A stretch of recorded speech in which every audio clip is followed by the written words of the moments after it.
أعوذ بالله من الشيطان الرجيم بسم الله الرحمن الرحيم اللهم كل وليك الحجة ابن الحسن صلواتك عليه وعلى آبائه في هذه الساعة وفي كل ساعة وليا وحافظا وقائدا وناصرا ودليلا وعينا حتى تسكنه أرضك طوعا وتمتعه فيها طويلا اللهم صل على محمد وآل محمد وعجل فرجہم۔ کل آپ کے سامنے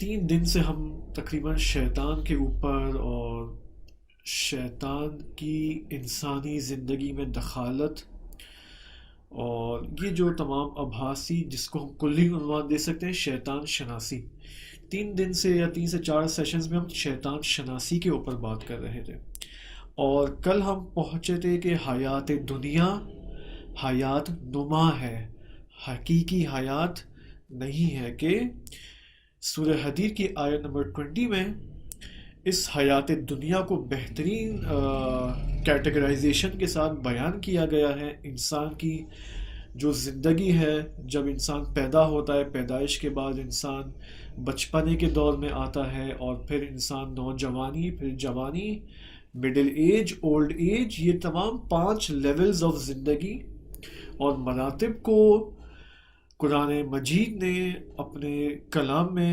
بہترین انداز میں کیٹیگرائز کیا۔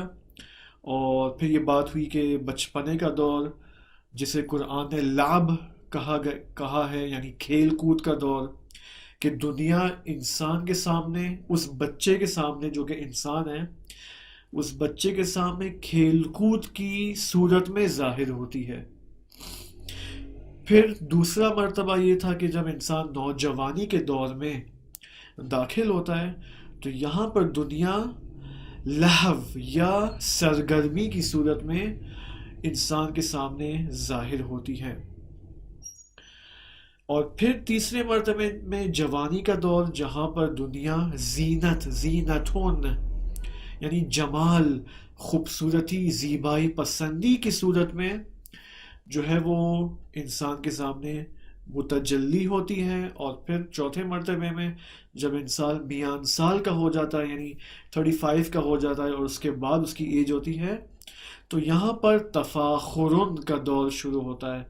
تفاخر، فخر فروشی، انسان ہر چیز پر بوسٹنگ کرنا شروع کرتا ہے، بریگ اباؤٹ کرنا شروع کرتا ہے، ٹھیک ہے، اور یہ کہتا ہے کہ میرے پاس تو یہ ہے، تیرے پاس تو یہ بھی نہیں ہے۔ یہ ساری چیزیں جب انسان فخر کرتا ہے، پرائیڈ کرتا ہے، تو تفاخر اور فخر فروشی کی صورت میں دنیا ظاہر ہوتی ہے۔ اور آخری اور 5واں مرتبہ یعنی تکاثر، کیا تعبیر ہے قرآن مجید کی کہ ہاں وَتَكَاثُرٌ فِي الْأَمْوَالِ وَالْأَوْلَادِ، اموال اور اولاد کو بڑھانے کے چکر میں ہوتا ہے انسان۔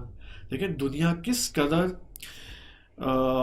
ان 5 صورتوں میں عمیق سے عمیق دیکھیں، یہ لیولز جتنے بھی ہیں نا، پہلا مرتبہ، دوسرا مرتبہ، ہر لیول جو بڑھتا جا رہا ہے پہلے سے 5 تک، فرام لو ٹو ہائی، ہر لیول عمیق ہوتا جا رہا ہے انسان کی زندگی میں۔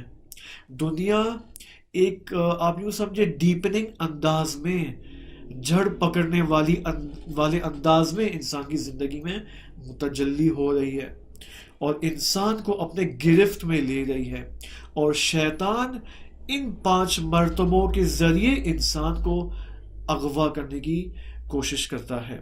یہ ہم نے کل ایک خلاصہ پیش کیا تھا۔ اور ایک اور بات میں آپ کی خدمت میں عرض کر دوں اس سے پہلے کہ ہم حبوط آدم کے موضوع میں وارد ہوں، وہ یہ کہ دیکھیں یہ 5 کیٹیگریز ہیں، لعب، لہو، زینت، تفاخر و تکاثر۔ اگر انسان ان مراتب میں، ان لیولز میں غفلت کا شکار ہو جائے، دیکھیں میں نے کون سی تعبیر استعمال کی آپ کی خدمت میں، غفلت در حقیقت عالم دنیا کا ستون ہے۔ غفلت کیا ہے؟ عالم دنیا کا ستون ہے۔ غفلت کے مقابلے میں کیا ہے؟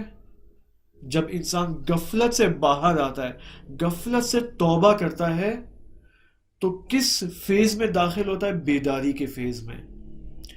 اگر ہم چاہتے ہیں کہ ہم لعب و لہو و زینت و تفاخر و تکاثر میں کڈنیپ نہ ہو جائیں، تو ہمیں مسلسل بیداری کا عمل اپنے اندر امپلیمنٹ کرنا ہوگا، مسلسل، یعنی ہمارا لمحہ بلمحہ اس عمل میں، یعنی غفلت سے مسلسل منتقل ہونا ہوگا بیداری کی طرف۔ اسی وجہ سے علماء ربانی فرماتے ہیں کہ توبہ دو چیزوں سے ہے، گناہوں سے اور غفلت سے۔ بعض اوقات انسان جھوٹ نہیں بولتا ہے، چوری نہیں کرتا، غیبت نہیں کرتا، ٹھیک ہے، نامحرم کی طرف نگاہ نہیں کرتا، الحمدللہ، لیکن غفلت کا شکار ہے۔ بس غفلت سے بھی توبہ ہونا ضروری ہے۔ اسی وجہ سے بعض اولیاء خدا تاکید فرماتے، تمام کے تمام بلکہ تاکید فرماتے کہ اگر انسان نے دیکھا ہے کہ میں نے دن بھر کوئی گناہ انجام نہیں دیا ہے، پھر بھی انسان کے لیے ضروری ہے کہ وہ توبہ کرے، استغفار کرے۔ صحیح، گناہ نہیں کیا ہے پھر بھی استغفار کرنا ضروری ہے۔ کیوں؟ استغفار کا اثر یہ ہے کہ استغفار انسان کے لیے نئی ہدایت اور گائیڈنس لے کر آتی ہے۔ یہ استغفار کا کمال ہے، صحیح، کہ مسلسل انسان کو خداوند متعال سے، عالم غیب سے ہدایت ملتی جا رہی ہوتی ہے اگر مسلسل استغفار میں مشغول ہو۔ تو انشاءاللہ خدا سے دعا ہے کہ ہم اس غفلت سے بچیں۔ غفلت انسان کی عمر کو جو ہے وہ ویسٹ کرتی ہے، اسکریپ میں تبدیل کرتی ہے۔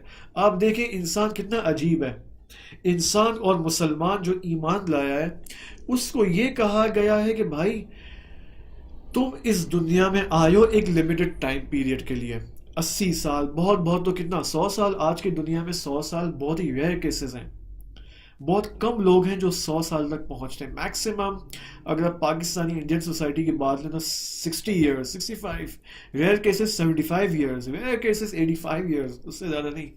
البتہ بعض ایسی کنٹریز ہیں جس میں 85، 100 تک جانا کوئی ایک حد تک معمول سی بات ہے، جنرل سی بات ہے، لیکن ہم وہی 65، 70 میں شمار کرتے ہیں اپنے آپ کو۔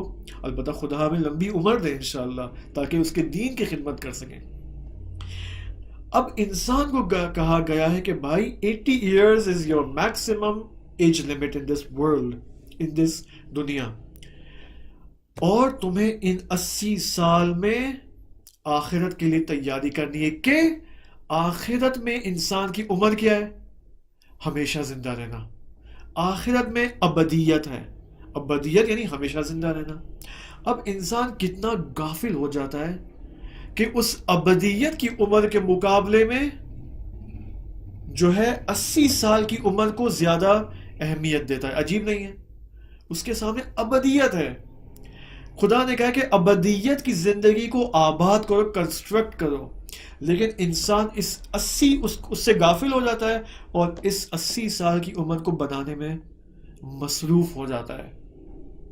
بس اگر ہم بیداری کی طرف آ جائیں، اس غفلت سے باہر نکل آئیں اور بیداری کی طرف اور اویکننگ کی طرف منتقل ہو جائیں تو ہمارا لمحہ بلمحہ مہم ہے۔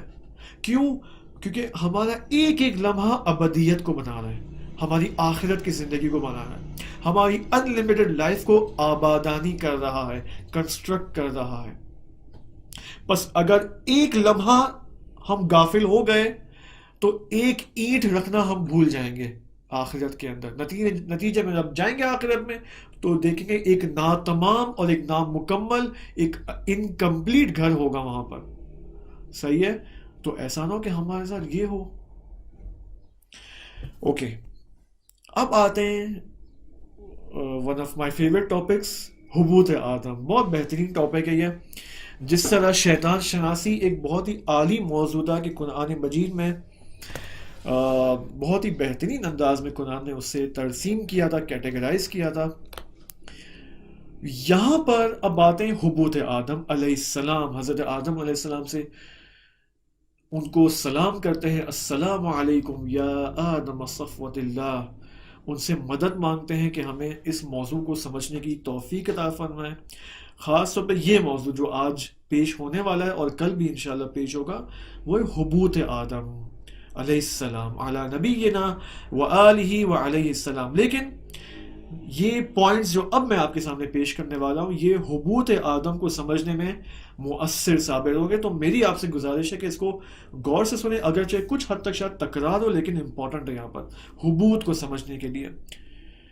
اچھا، اب بات ساری یہ ہے کہ جب جنت میں آدم علیہ السلام اور بی بی حوا سلام اللہ علیہا داخل ہوئے، بھیجے گئے وہاں پر، اور خدا نے انہیں منع کیا کہ تم وہاں نہیں جاؤ، یعنی ہذہ الشجرہ، اس شجرے کے نزدیک۔ شیطان نے یہاں پر انسان کے مراتب وجودی سے استفادہ کیا۔ شیطان جانتا ہے کہ انسان کے وجود کے مختلف مراتب ہیں، سطوح ہیں، لیولز ہیں، صحیح ہے؟ انسان کا ایک نباتی پہلو ہے، ایک حیوانی پہلو ہے، اور ایک انسان کا انسانی پہلو ہے، ٹھیک ہے؟ نباتی پہلو یعنی وہ پہلو جس میں رشد و نمو ہے، ٹھیک ہے، جس میں معذرت، یہ مکھی یہاں پر کہاں سے آ گئی آئی ڈونٹ نو، ٹھیک ہے؟ اب یہ دیکھیں، یہ شاید شیطان کی بھی رکاوٹ نہ ہو، صحیح، خیر خدا سے پناہ مانگتے۔ اب بات کیا ہوتی تھی؟ ہاں، نباتی پہلو یہ ہے کہ جس سے آپ کہتے ہیں نا گیاہان، پودے، صحیح ہے، یہ سب نباتی ہیں، یعنی ان کے اندر رشد و نمو ہے، صحیح ہے، ان کے اندر بلڈ اپ ہے، یہ لوگ تربیت پا رہی ہے، نباتی اور یہ گیاہان، یہ پودے، یہ انسان کے اندر رکھا گیا ہے، صحیح ہے، انسان مسلسل رشد و نمو میں مشغول رہتا ہے۔ اسی طرح انسان کا حیوانی پہلو ہے جس میں تولید نسل ہے اور جنریشن کی تولید ہے اور شہوت جنسی وغیرہ، یہ حیوانی پہلو ہے۔ اور پھر انسان کا انسانی پہلو ہے کہ وہ مقام روح و نفس ہے، جو کہ مقام روح و نفس ہے، اور یہ جو حیوانی پہلو ہے یہ انسان کا بدنی پہلو ہے، یہ ہمیں یاد رہے۔ اب شیطان نے دیکھا کہ انسان کا مرتبہ بدن موجود ہے، وہ جانتا تھا۔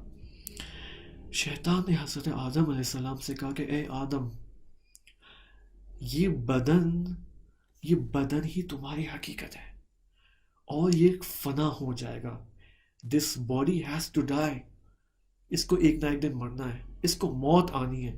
اگر تم چاہتے ہو کہ اس موت سے بچو، اس بدن کو موت سے بچاؤ، تو تمہیں اس درخت سے کھانا تناول کرنا ضروری ہے۔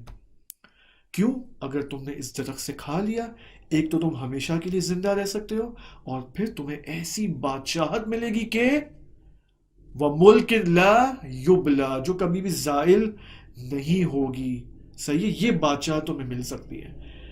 آدم علیہ السلام نے کہا واو، میرا بدن ہے۔ اچھا، آدم، یاد رہے آدم کہاں مشغول ہیں؟ جنت میں۔ آدم علیہ السلام اس جذبہ ربوبی اور جذبہ خداوندی میں غرق ہیں۔ اس جذبہ خداوندی میں جب غرق ہیں آدم علیہ السلام، تو شیطان پیچھے سے آ رہا ہے اور سٹیب ان دا بیک، پیچھے سے چھری مارنے کے اس چکر میں ہے، اور آدم علیہ السلام کو، اب یہ میری تعبیر ہے، کہ کان میں وسوسہ کر رہا ہے کہ بھائی تمہارا بدن ہے، ٹھیک ہے، تم بھائی آپ you be busy in your جذبہ ربوبی، کوئی پرابلم نہیں، لیکن بھائی خدا نے تمہارا بدن بھی بنایا ہے، اور یہ بدن، اس کو موت آ جانی ہے۔ کیا کرو گے تم جب تمہیں موت آ جائے گی؟ وہ جذبہ ربوبی تمہارا کہاں جائے گا پھر؟ صحیح، تو آدم علیہ السلام نے دیکھا کہ بھائی بات تو صحیح ہے، ٹھیک۔ یہاں پر پھر شیطان نے کہا کہ تم اس کھا لو اس درخت سے، اور وہی ہوا۔ کیا ہوا کہ حضرت آدم علیہ السلام نے اس درخت سے تناول کیا، اور یہ وہ ٹائم تھا، یہ وہ لمحہ تھا جہاں پر بدن کی طرف توجہ محقق ہو گئی۔ پہلے آدم متوجہ نہیں تھے بدن کی طرف، شیطان نے ان کو اس درخت کے ذریعے متوجہ کروایا، اور پھر کیا ہوا؟ اس درخت سے تناول کیا اور بدن کی طرف توجہ محقق ہو گئی، ٹھیک ہے۔ البتہ یہ سب، میں نے پہلے بھی کہا تھا، یہ سارے مراحل آدم علیہ السلام کو زمین پر بھیجنے کے لیے یہ مراحل طے کرنا ضروری تھے، یعنی this had to happen، یہ ہونا تھا آدم علیہ السلام کے ساتھ۔ کیوں؟ کیونکہ زمینی زندگی یعنی بدنی زندگی، زمینی زندگی یعنی مادی زندگی، میٹر کی زندگی، جسمانی زندگی. اور جسمانی زندگی میں وارد ہونے کے لیے ضروری ہے کہ انسان سب سے پہلے توجہ تو ہو اس کو کہ میرا بدن بھی ہے. اسی جذبہ الہی میں انسان جو ہے وہ رہ کر منتقل نہیں ہو سکتا زمین کی طرف. صحیح. بس یہ خدا کا نقشہ تھا. پہلے بھی بات ہوئی تھی، ہمیں تمام قصص الانبیاء کو اور تمام تاریخ کو از اول آدم علیہ السلام سے لے کر اب تک اس نگاہ سے دیکھنا ضروری ہے کہ یہ سب کا سب خدا کا نقشہ ہے، خدا کا پلانڈ ایک نقشہ چل رہا ہے. اگرچہ میں نے پہلے بھی کہا تھا، اس نقشہ الہی کا مطلب یہ نہیں ہے کہ انسان کا اختیار سلب ہو جائے. نہیں، ایسا نہیں ہے. انسان کا اختیار اپنی جگہ محفوظ ہے. خدا یہ کام کرتا ہے. میں آپ کو اگر ایک مختصر سے جملے میں بتاؤں کہ خدا وند متعال کا طریقہ کار یہ ہے کہ انسان کے سامنے مختلف سینیریوز رکھتا ہے.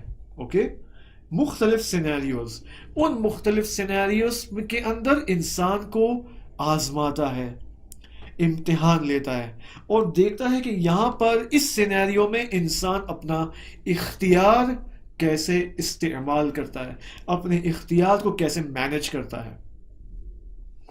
بہترین مثال میں نے پہلے بھی کورونا وائرس اور کووڈ-19 کی مثال آپ کو دی تھی کہ اب آپ دیکھیں یہ اس کو آزما نگاہ الہی سے ہم دیکھیں، نگاہ مادی نہیں، نگاہ الہی سے دیکھیں تو بعض لوگ ایسے ہیں جو انہی ایام میں اپنے اختیار کے ساتھ خدا کے قریب ہو رہے ہیں، تقرب اللہ کا مقام حاصل کرنے میں مشغول ہیں انہی ایام میں، اسی لاک ڈاؤن کے اندر. لیکن بعض لوگ اسی لاک ڈاؤن میں یار کب تک گھر میں بیٹھنا پڑے گا. صحیح. یہ اس کو مشکل کے اعتبار سے دیکھتے ہیں، مشکل کی نگاہ سے دیکھتے ہیں کہ ہم تو تھک گئے لاک ڈاؤن سے، گورنمنٹ کب لاک ڈاؤن ختم کرے گی اور ہم باہر نکلیں اور سی ویو جا سکیں اور ہاکس بے جا کر ہم مزے اڑائیں اور پکنک کر سکیں اور فیملی سے ملاقات ہو جائے. ہم تو تھک چکے ہیں اس لاک ڈاؤن سے. ہم دیکھیں یہ ایک نگاہ ہے، یہ ایک نگاہ ہے. اور بعض لوگ مزید پستی میں جا رہے ہیں. وہ کیسے کہ بھائی ابھی تو بہترین فرصت ہے یار، میڈیکل کا بزنس جو ہے وہ اوج پر ہے، ماسک اوج پر ہے، ہم جو ہے ماسک کو جو ہے وہ ایک جگہ منتقل کر کے چھپا دیتے ہیں. ہے نا، بعض لوگ یہ کیسز آتے ہیں کہ بہت، فار ایگزامپل ایک نیوز میں یہ تھا کہ 1 لاکھ ماسک جو ہے وہ کسی گوداؤن میں پڑے ہوئے، کسی ویئر ہاؤس میں پڑے ہوئے، کسی نے چھپا کے رکھے ہوئے وہاں پر. اب آپ دیکھیں یہ پستی ہے. بس بعض لوگ خدا کے قریب جا رہے ہیں، بعض لوگ خدا سے دور ہو رہے ہیں. تو یہ اس زمینی زندگی کے اندر یہ ہوتا ہے. اچھا اب بتاؤ، یہ اگزامپل میں نے اب کہاں سے شروع کی تھی، میں پھر بھول گیا ہوں. ٹھیک ہے، اوکے. اب توجہ آ گئی بدن کی طرف. اب یہاں پہ پوائنٹس آ رہا ہے یہ کہ یہ توجہ ہونا شجرہ ممنوعہ کی طرف، ٹھیک ہے، اور اس کے نتیجے میں بدن کی طرف توجہ محقق ہونا، یعنی دنیا کی طرف توجہ ہونا. جیسے ہی آدم نے شیطان کے وسوسے میں آ کر اس شجری کی طرف توجہ کے ساتھ نگاہ کرنا شروع کی، یہاں سے دنیا سے تعلق پیدا ہونا، دنیا سے کنیکشن کریٹ ہونا شروع ہوتا گیا. اسی وجہ سے کہتے ہیں بدن انسان کا سمبل ہے دنیا کے لیے. بدن یعنی دنیا. اور اس دن آپ کی خدمت میں دنیا اور زمین یعنی دنیا اور ارض کے درمیان ایک فرق میں نے آپ کو بتایا تھا کہ ارض یعنی یہ زمین، اس میں کوئی عیب نہیں ہے، ارض تو خدا کی مخلوق ہے، خدا کی خلقت ہے. لیکن دنیا کیا ہے؟ دنیا یعنی تعلق بے زمین، دنیا یعنی تعلق بے بدن. اور یہ وہ چیز ہے جس کو ائمہ علیہ السلام نے اپنی احادیث میں جس کو کنڈیم کیا گیا ہے. صحیح ہے کہ تمہاری دنیا تو یہ ہے، تمہاری دنیا تو وہ ہے، یہ احادیث میں ملتا ہے. یہ کون سی دنیا ہے؟ یہ وہی دنیا ہے کہ دنیا یعنی تعلق بے بدن، ٹھیک ہے. اور یہ وہ دنیا ہے جس کو قرآن نے لعب و لہو کہا گیا ہے، لعب و لہو و تفاخر و تکاثر، اور یہ وزینت، یہ وہی دنیا ہے یعنی تعلق بے بدن، کہ انسان کو اس دنیا سے پرہیز کرنا چاہیے. اوکے.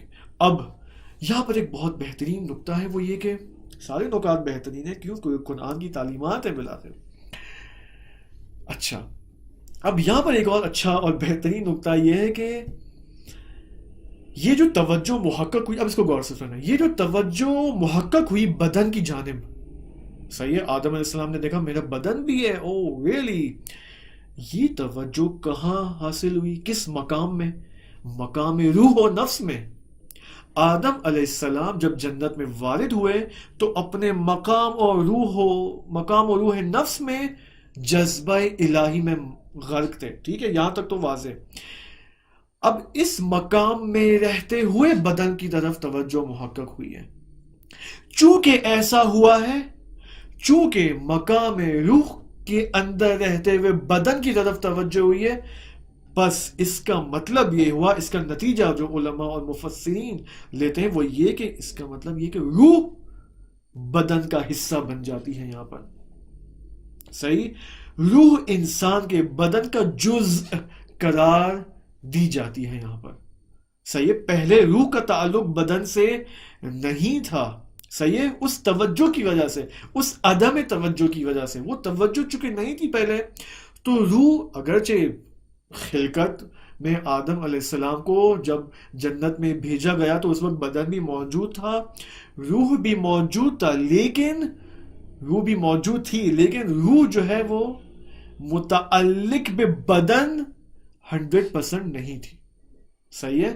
اب یہ جب توجہ محقق ہوئی بدن کی جانب تو یہاں پر روح کاملاً کمپلیٹلی 100% اس بدن سے متعلق ہو جاتی ہے، اس بدن کا جز بن جاتی ہے، اب روح کاملاً بدن کے فریم کے اندر قرار دی جاتی ہے۔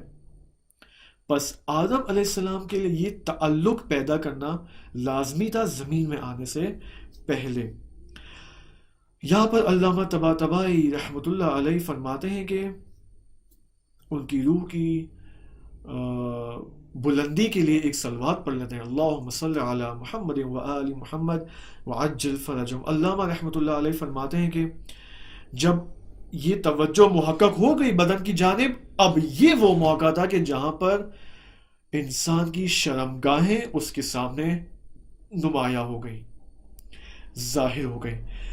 قرآن مجید میں یہ آیت دیکھیں، بسم اللہ الرحمن الرحیم، فَلَمَّا ذَاقَ الشَّجَرَةَ بَدَتْ لَهُمَا سَوْآتُهُمَا، پس چونکہ ان دونوں نے اس ممنوعہ درخت سے پھل کو کھایا، ان کی برہنگی ان کے لیے آشکارا ہو گئی، صحیح ہے، یہ وہ موقع تھا۔ اب آپ دیکھیں، اب یہاں پر ہمیں ایک بہت اساسی اور بنیادی فرق دیکھنا ہے بین انسان و حیوان۔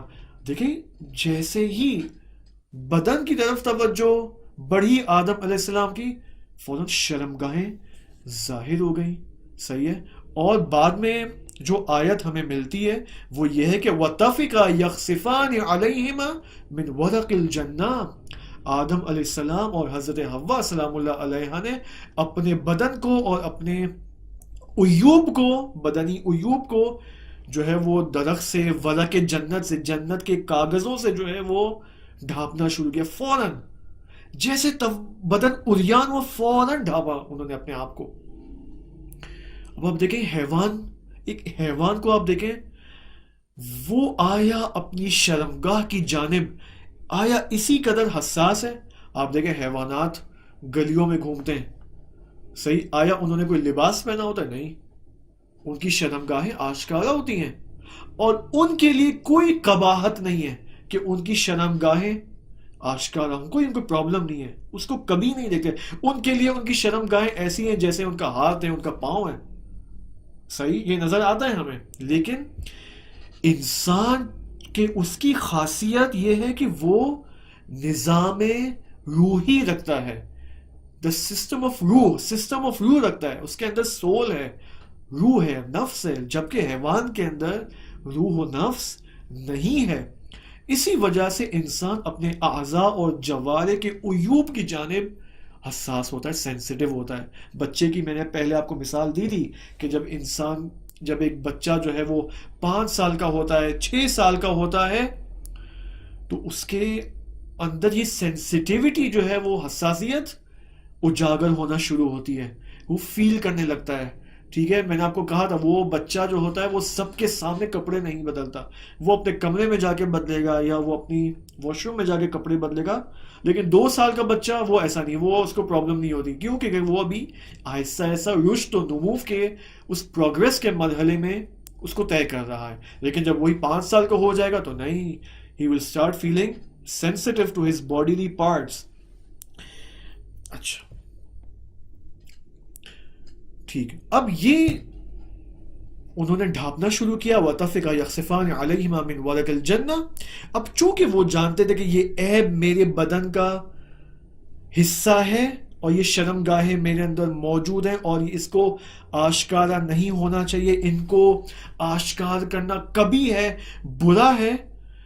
یہاں پر اب ڈھانپنے کے بعد یہ سب کچھ ہو جاتا ہے اور یہ وہ موقع ہے کہ انسان کی تکمیل ہو جاتی ہے. انسان کا نظام یہاں پر کمپلیٹ ہو جاتا ہے، تمام شد 100%. جب ایک سی ڈی بنتی ہے، بعض نے سی ڈی بنائی ہوگی، ڈی وی ڈی، صحیح ہے، اب وہ ٹائم ختم ہو گیا، وہ دور ختم ہو چکا ہے DVDs and CDs کا. اب تو اسمارٹ سب کچھ ہو چکا ہے، ٹھیک ہے. لیکن پہلے زمانے میں، اب البتہ آج کل بھی بلو رے ڈی وی ڈیز بنتی ہیں، لیکن جب کوئی سی ڈی بناتا ہے کمپیوٹر پہ اس کو رائٹ کرتا ہے تو پہلا جو اس کا پروسیس ہوتا ہے رائٹنگ اینڈ رینڈرنگ کا ہوتا ہے. صحیح ہے، 10%، 20%، 70% تک پہنچ کر جب 90% پہ پہنچتا ہے تو یہاں پر وہاں پر ایک میسج آتا ہے فائنلائزیشن پروسیس.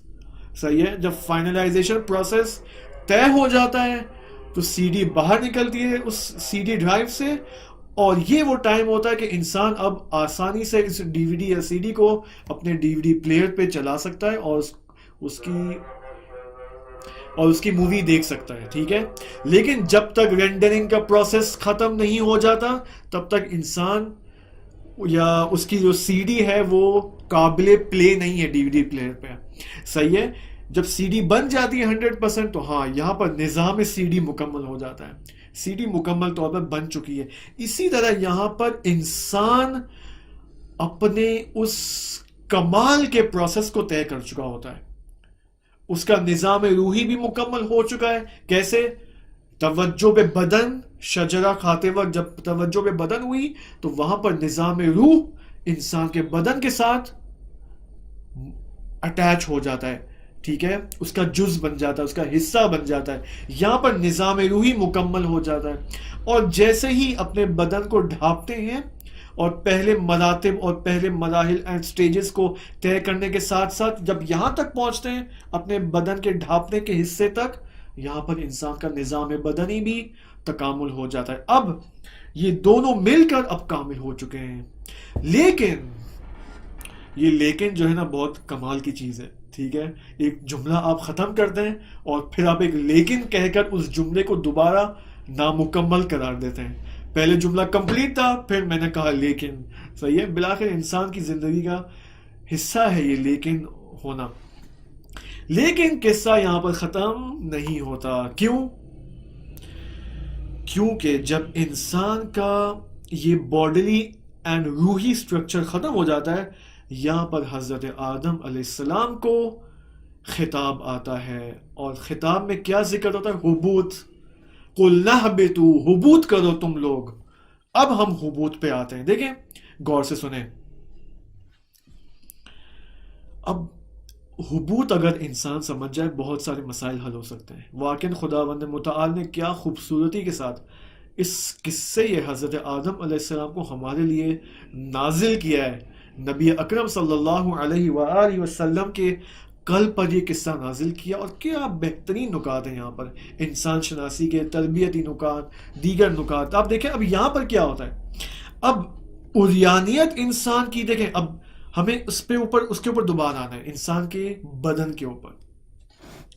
جب انسان کی اوریانیت سامنے ہوتی ہے، جب انسان، جس کو انگلش میں نیکڈ ہونا کہتے ہیں، ٹھیک ہے، معذرت کے ساتھ، جب انسان اوریان ہو جاتا ہے، جس قدر، غور سے سنیں، جس قدر انسان کی اوریانیت اس کے لیے کبھی ہوگی اتنا بہتر، اس قدر وہ انسان ہوگا. آپ دیکھیں بعض انسان ایسے ہوتے ہیں، آج کل کا تو کلچر بھی یہ بن چکا ہے، ٹھیک ہے، کہ اب یورپین کنٹریز میں چلے جائیں، عرب کنٹریز میں چلے جائیں تو وہاں پر وہ انسان بہت اچھا سمجھا جاتا ہے جو زیادہ سے زیادہ عریان ہو، جو زیادہ سے زیادہ اپنے بدن کے عیوب کو آشکار کرے، یہ بہت اچھے سٹیٹس والا انسان ہے، ٹھیک ہے؟ لیکن خدا کہتا ہے نہیں، یہ تو قباحت ہے، یہ تو تم اپنے حیوانی پہلو کو زیادہ ترجیح دے رہے ہو، کس کی نسبت؟ روحانی پہلو کے۔ بس جس قدر انسان، دیکھیں، جس قدر انسان کی عریانیت زیادہ ظاہر ہوتی چلی جائے گی اور انسان کو اس چیز کی سینسیٹیوٹی، یعنی اس کی سینسیٹیوٹی بدل جائے گی، اس کی حساسیت بدل جائے گی۔ انسان کو حساس اس چیز میں ہونا چاہیے تھا کہ میں اپنے بدن کو ڈھانپوں اور میں اپنے نظام روحی کو تکامل اور پرفیکشن کی طرف لے جاؤں۔ یہ اصل ہے، اصل سینسیٹیوٹی یہ ہے۔ لیکن اگر یہ حساسیت بدل جائے، کنورٹ ہو جائے اس چیز میں کہ نہیں بھائی، آپ دیکھیں بھائی، دنیا کا تقاضا آج 21 سینچری ہے، 21 سینچری کا تقاضا یہ ہے کہ انسان اپنے نظام روحی کو بھول جائے اور اپنے بدن کو آشکار کرے۔ صحیح، یہ آج کے زمانے کا تقاضا ہے، ٹھیک ہے؟ تو جس قدر انسان کی حساسیت اور سینسیٹیوٹی اس جانب ہو جائے بدن کو آشکار کرنے میں، اتنی ہی قباحت بھی یہاں پر کم ہو جائے گی اس چیز کی۔ اب یہ بات ذہن میں رکھیں اور یہ بات دیکھیں۔ اب اگر اس کی توجہ، اب یہ کیا ہے، یہ سب کیا ہے؟ یعنی بدن کی طرف زیادہ توجہ، یعنی عریانیت۔ میں اپنے آپ کو، خدا نہ خاصا یہ انسان ہے، وہ اپنے آپ کو یہ کہہ رہا ہے کہ میں اپنے آپ کو زیادہ عریان کروں۔ اس کا مطلب یہ ہے کہ انسان اپنے آپ کو، اپنی توجہ بدن کی طرف زیادہ منتقل کرے۔ یہ تو واضح ہو گیا۔ حضرت آدم علیہ السلام کے ساتھ کیا کیا شیطان نے حضرت آدم کو یہ دکھایا کہ بھائی یہ روح تمہاری اصل میں نہیں ہے، تمہارا من حقیقی نہیں ہے۔ تمہارا من حقیقی کیا ہے؟ تمہارا یہ بدن۔ توجہ از روح بے بدن۔ جس قدر انسان عالم دنیا میں اپنی توجہ کو روح سے بدن کی طرف منتقل کرتا چلا جائے گا، اس کو کہتے ہیں حبوط۔ یہ حبوط ہے، حبوط آدم یعنی یہ، یعنی اپنے بدن کی طرف زیادہ توجہ کرنا۔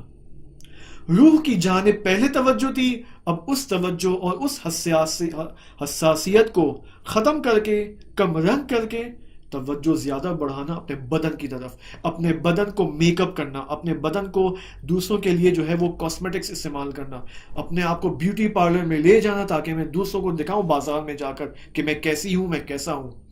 اپنے آپ کو باڈی بلڈنگ میں اس قدر مصروف کرنا تاکہ میں سب کو دکھا سکوں کہ میری باڈی جو ہے وہ کیا ہے، کیسی ہے۔ یہ سب کیا ہے؟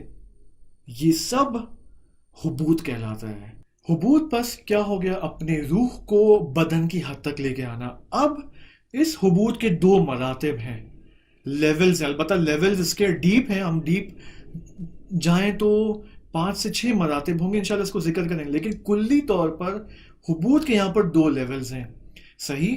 اور حضرت آدم علیہ السلام نے یہ دونوں لیولز طے کیے۔ حبوط کا سب سے پہلا مرتبہ یہ ہے کہ انسان اپنی روح کو بدن کی خدمت میں لے کر آئے، صحیح ہے؟ اس کی روح بدن کے سروس پہ آ جائے، اس کی جتنی بدنی تقاضے ہیں، جسمانی تقاضے ہیں، جسمانی ضروریات ہیں، روح کا کام ہے کہ ان ضروریات کو پرووائڈ کرنا، اس کی خدمت کرنا، صحیح ہے؟ یعنی کیا؟ یعنی یہ کہ انسان اپنے بدن کو اپنی حقیقت سمجھنے لگے، as simple as that، صحیح ہے؟ جب ہم کہتے ہیں کہ روح، انسان کی روح بدن کی خدمت میں آ جائے، یعنی انسان اپنے من بدنی کو، اپنے من تن کو، اپنے تن کو اپنا حقیقی من سمجھنے لگے۔ اسے کہتے ہیں حبوط مکانتی۔ ایک ہے حبوط مکانی، ایک ہے حبوط مکانتی۔ حبوط مکانی یعنی ایک بالا اور فار ایگزامپل 5th فلور سے لے کر 1st فلور پہ آ جانا، یہ حبوط مکانی ہے۔ ایک مکان بالا سے مکان پائن تک آنا، اوپر سے نیچے آنا، اس کو حبوط مکانی کہتے ہیں۔ لیکن حبوط مکانتی یعنی ایک منزل سے، ایک مرتبے سے، ایک لیول سے نیچے آنا، صحیح؟ اس کو کہتے ہیں حبوط مکانتی۔ حبوط آدم علیہ السلام یہ تھا کہ آدم علیہ السلام پہلے مقام قرب الہی میں موجود تھے، یہ مقام و منزلت ان کو ملی ہوئی تھی، جب انہیں توجہ نہیں تھی بدن کی جانب، لیکن جب بدن کی جانب توجہ ہوئی، اس شجرے سے تناول کیا، تو یہاں پر خداوند نے متعال خطاب فرماتے ہیں وَقُلْنَا، دیکھیں وَقُلْنَا اهْبِطُوا بَعْضُكُمْ لِبَعْضٍ عَدُوٌّ وَلَكُمْ فِي الْأَرْضِ مُسْتَقَرٌّ وَمَتَاعٌ إِلَىٰ حِينٍ۔ وَقُلْنَا اهْبِطُوا، دیکھیں اہبطوا یعنی حبوط، تم سب حبوط کرو، یعنی کیا تم سب حبوط کرو؟ یہاں پر تثنیہ نہیں ہے، تثنیہ یعنی وہ کلمہ، وہ سیگا جہاں پر دو پرپس ہوتا ہے، یعنی دو افراد جو کو خطاب کیا جاتا ہے، لیکن یہاں پر جم کا کلمہ استعمال کیا گیا ہے، صحیح ہے، جم یعنی پلورل، ٹھیک ہے، مور 3 اور مور دین 3۔ قُلْنَا اهْبِطُوا، تم سب یہاں سے حبوط کر جاؤ۔ اس کا مطلب یہ ہے کہ خطاب فقط آدم اور حوا علیہ السلام کو نہیں آئے، بلکہ یہاں پر شیطان بھی اس خطاب میں شامل ہے، شیطان بھی اس حبوط میں شامل ہے، تینوں کو حبوط کرنے کا یہاں پر حکم دیا گیا ہے کہ تم سب یہاں سے حبوط کرو۔ کہاں؟ یہاں سے یعنی جنت سے حبوط کرو، زمین کی جانب، اس بہشت سے نکل جاؤ تم لوگ۔ اب یہاں پر پوائنٹ زیادہ یہ ہے کہ آدم علیہ السلام کے لیے یہ خطاب حبوط کا، یہ حبوط اول تھا، آدم علیہ السلام کے لیے حبوط اول، لیکن شیطان کے لیے حبوط دوم تھا۔ عجیب، شیطان کا بس پہلا حبوط کہاں پر تھا؟ جب انہیں ملائکہ کی منزلت اور مقام سے نکالا گیا، صحیح ہے، جب خداوند متعال نے تمام ملائکہ کو حکم دیا، تمام عالم ہستی کو حکم دیا کہ تم سجدہ کرو آدم کے سامنے، تو یہاں پر ابلیس نے، شیطان نے منع کیا کہ میں سجدہ ہرگز نہیں کروں گا تا قیامت، صحیح، لم اکن لاسجد۔ تو یہاں پر پھر خدا نے فرمایا فخرج منہا، تم یہاں سے نکل جاؤ۔ یہ شیطان کا حبوط اول تھا۔ یہ اب جو یہاں پر جو خطاب آیا وَقُلْنَا اهْبِطُوا بَعْضُكُمْ لِبَعْضٍ عَدُوٌّ، یہ شیطان کا حبوط دوم تھا، صحیح ہے، آدم علیہ السلام کے لیے حبوط اول تھا، ٹھیک ہے۔ اچھا، اب آدم علیہ السلام کا جب یہ حبوط محقق ہو جاتا ہے، جب وہ اس منزلت اور مقام قرب الہی سے ان کو نکالا جاتا ہے، البتہ نہ کہ 100%، ایسا نہیں کہ تم ہرگز اب تم یہاں سے نکل جاؤ اور میرے پاس بالکل نہیں آنا، نہیں، ہم اپنے ڈائیلاگز کی طرح نہ لیں ان باتوں کو، ان مطالب کو، ہم اپنی سوچ کے مطابق نہ دیکھیں اس کو، صحیح ہے، ابھی کوئی نتیجہ نہ لیں آپ انشاءاللہ، ٹھیک ہے، صحیح۔ اب بات کیا ہو رہی ہے؟ بات یہ ہو رہی ہے کہ آدم علیہ السلام کو حبوط کا خطاب ہوا، یہ حبوط پہلا حبوط تھا۔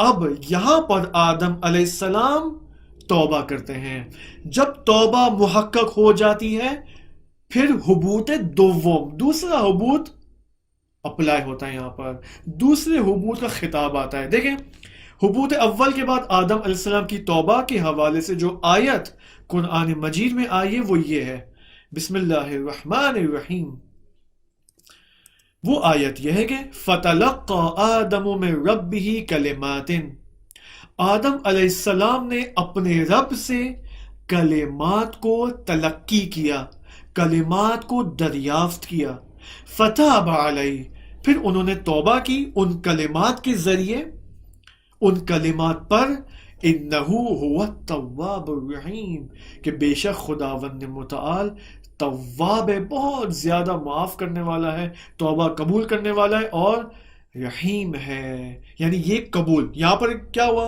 انہو هو التواب الرحیم، یعنی آدم کی توبہ قبول ہو گئی۔